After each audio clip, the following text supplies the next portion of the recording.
Hello, welcome to my channel, Crafty Fox DIYs. This video is part of the 12 Days of Christmas, and today's theme is vintage Christmas decor. The hosts of the 12 Days of Christmas are Brenda from Rustic and Lace DIY and Jackie from Crafting and Mimi's World. I'll have links to their channels as well as a link to the playlist so that you can get all kinds of vintage Christmas DIY inspiration down in the description box below. Okay, let's get into it. For this first project, I am using these tag wood cutouts that I got from Dollar Tree. Well, this was actually, I had the 2-pack tags, but one of them had a mermaid on there and there was no way I could remove the mermaid. So what I did was just took a wood round and cut out another tag using the other one as a template. See, there's the one with the mermaid on it. So this way I used one from the Dollar Tree thing, and then the other one is just a wood round that I use my X-Acto knife to cut out to match. And now I'm taking this colored moss by Waverly Chalk Paint, and I am giving each of my tags a coat of paint with that paint. And I'm painting both the front and the back of these tags. I'm just using my hairdryer here to dry the paint up faster. Okay, I'm going to paint the back, and I'm just using a wooden dowel rod in the hole in the tags to hold them in place as I paint them. That just made it easier to be able to paint them without them moving around so much. Okay, and then I have this decoupage paper. I got this from Temu. It's a really nice pack with some beautiful vintage pictures in it. And I'm just very carefully going real close to the edge and just tearing the paper so that way it has like a torn edge. But like I said, I want it really close to the edge, really carefully, so that way, this is really sped up, but I really took my time and went real slow to do it to make sure that I didn't accidentally tear into the picture or anything. So I have one that is Santa Claus, and then this one here is like sheet music. And then I'm just going to take my Mod Podge and I'm going to adhere the images to my tags using the Mod Podge. So just take my paintbrush and then just put a moderate coat of Mod Podge on the tag, and then I just press my picture down. I believe I called this decoupage paper, but I believe it is scrapbook paper. And each of the pages is 5x7. I believe that's the measurements. Don't hold me to it, but I believe that's the measurements. And then I just put a layer of Mod Podge on top of the picture just to seal it and make sure that it's nice and protected. Then I'm going to do the same thing for the other side. Just put on my Mod Podge and then press my image down and then put a layer of Mod Podge over top. And then get those good and dry before I move on to the next step.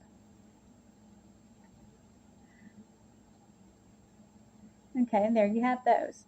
Okay, now I'm going to put my tags together. I'm determining my placement here.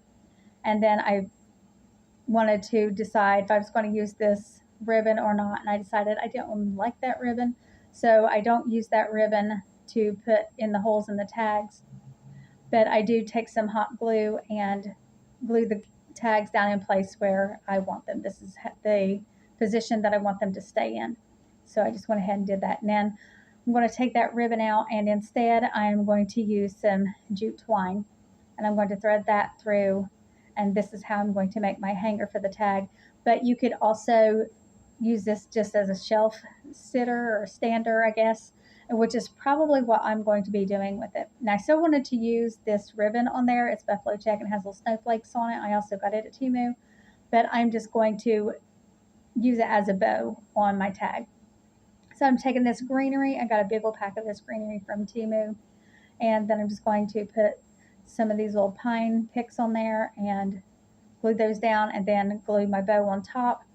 And then also some of these red berries. These came in the pack with the greenery that I got from Temu. There was all different kinds of pine in there, and then these not really nice red berries. Then I'm going to take some Mod Podge and I'm going to brush that onto my greenery and my berries. And then I'm also going to sprinkle on some faux snow that I got from Dollar Tree. So once I get all of the Mod Podge on there, then I just sprinkle on my faux snow, and then it'll stick to that Mod Podge. Then I just shake off my excess. I always do it into a container so that I can save it and nothing gets wasted. And there's that. So pretty. Okay, now for this next one, I'm using these candles. Now I got these at Kroger, for like 80 cents, but you can get these at Dollar Tree all the time. And these did have the stickers on there, but I just soaked them for a little while and then I was able to get them off, and then I cleaned up the stickiness that was left on the jars using some Goo Gone.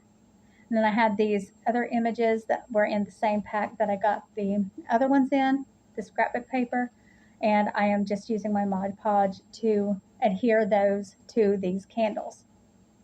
And both of these images are little girls with their winter coats on out in the snow.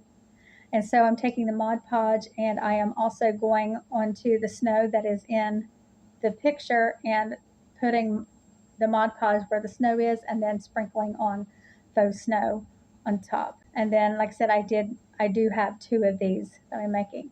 I'm going to take this ribbon and I am going to wrap that around the top. It's going to overlap where the picture is. And then I'm going to take a little bow. Since the ribbon is red, I'm using a green bow. This came from a pack from Dollar Tree. You get both red and green ribbons in the pack. And there are both of my candles. Okay, now for this third one, I have these white tile. You can get these sold separately at just about every hardware store, but I was lucky enough to get mine for free. So I'm just going to trace out my tile onto these pieces of scrapbook here, and they're just snowy scenes that I'm using. I'm not using the sledding one there. I'm using the ones with the houses and the little vehicles on it. That's what I'm going to be putting on these, and you could use these for coasters if you wanted to. You could seal them so that they would be safe for condensation, but instead I'm going to be using mine to be hung as ornaments or on a wall. So I'm using this baker's twine, and I am going to glue that onto the back of my tiles. And then I'm also going to take, this is just a brown paper sack, and I'm going to cut it to fit on the back so the back is nice and finished. And then if I do decide to use it as a coaster, it will provide some protection to the surface that the coaster is sitting on. And just hot glue that right on there, and we're good to go. Okay, now for the fourth project, I have this styrofoam cone, and I have some material and lace that I took off of an old pillowcase. It has I'm not sure if it's vintage or not, but it came from some people that had some like really old clothes, like from the 50s and 60s. So I'm thinking that this pillowcase, especially from the look of it and the look of the lace, that it is older also. But we're going to make a really pretty vintage lace Christmas tree with it. So I am taking this part. This was like a ruffle that was around the pillowcase, and then it had the lace over top of it, and I'm using that to go around the cone so that it will cover it, and then you won't see the green from the cone through the lace. Now as I go around, I'm cutting strips off of it and just wrapping the cone and then cutting this strip to fit. And then like I said, I'm doing this all the way up the cone so that it hides it. And then at the top, I gather it so that it covers the top also, which wasn't really necessary in the end, but that's the way I did it now because I wasn't thinking about that. And you'll see what I'm talking about later on. But then, like I said, I'm just using this ruffle part, and it also still has some of the lace on it, so it just added to the fullness and the laciness of the tree. Now I have the lace, and there were two different sizes of lace on there. There was this one that's thicker, it's probably 2 inches or so, and then there was a smaller that was probably about 1 inch. And now I'm not going to cut the lace as I wrap it. I'm going to go make a complete circle, and then I'm going to go diagonally and kind of bring it up the tree. And that's how I'm going to wrap it. And I'm just making sure that I get all the way around before I start going up, so that way there's not any of the ruffles showing. It's just going to be lace that'll be on the outside.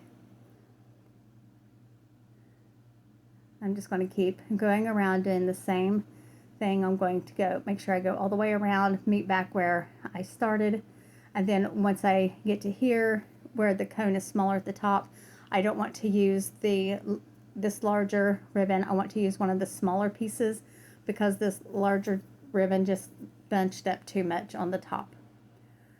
So I'm going to finish that off, cut it off, and then use the smaller ribbon on the top. I'll just put some hot glue on there, and just the same as I did the other ribbon, and wrap it around. And I only needed just to go around one time with this, and then it was finished off.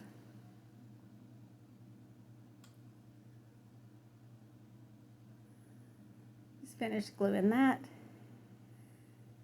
and then just adjust it to make sure it's all on there, you know, covered nice. And then this flower, I think it's a rose, was also made out of the lace, and it was on the pillowcase, and I decided to put that on the top, and that's why I wouldn't have needed to bunch the ruffle at the top, but I did.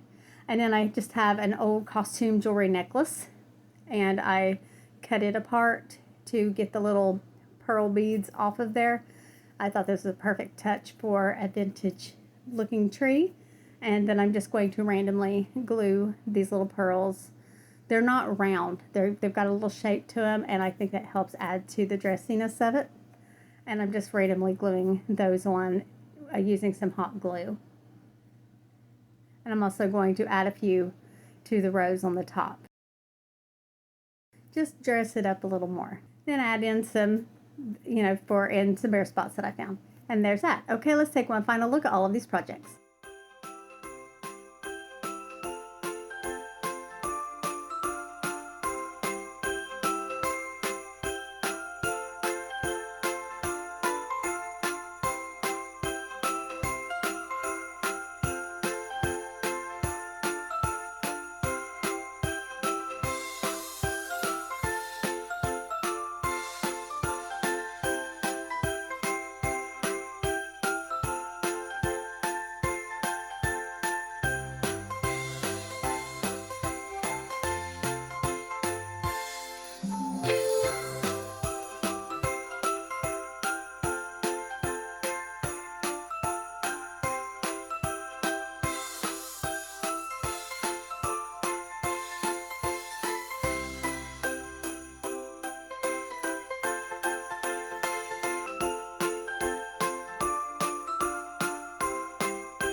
Okay, that's all for this video. Let me know which one of these vintage Christmas DIYs was your favorite.